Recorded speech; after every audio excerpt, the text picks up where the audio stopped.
اليوم جينا تفرجنا في الفان زون هنا، الاجواء كانت عائليه، اجواء حماسيه هنا في اكادير.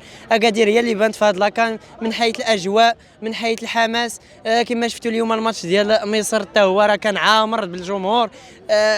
التيران دار، وهنا في الفان زون لقينا واحد الراحه وواحد الحماس اللي ما تلقاش في شي قهوه ولا شي حاجه. كنشكروا اكادير على هذا الشيء اللي داروا لنا هنا وهذه الاجواء اللي خلقوها لنا هنا. حنا جينا من مدينه سيدي افني، جينا لاكادير باش نتفرجوا في الماتش ديال المغرب هنايا في اكادير فان زون.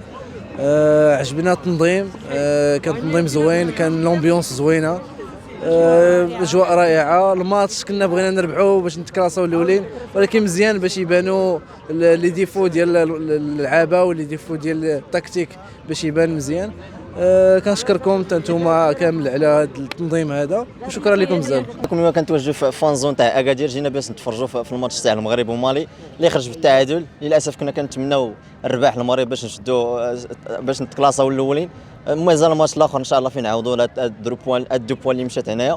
وكنشكروا كاع الناس اللي واقفين في هذا، اللي واقفين على التظاهره كلها سواء في اكادير ولا في كاع المدن المغرب. تنشكروا كاع السلطه والوقايه المدنيه حتى هما دايرين خدمتهم، والجماهير كتخلق الحدث كل نهار. وان شاء الله كنتمناو المنتخب يدوز الادوار القادمه، ولما لا الفوز بالكاس اللي كانت غايبه شحال هادي، وباش نفرحوا كاملين. وكنشكروا اي واحد جا باش يتفرج هنا، ومرحبا بكم في اكادير.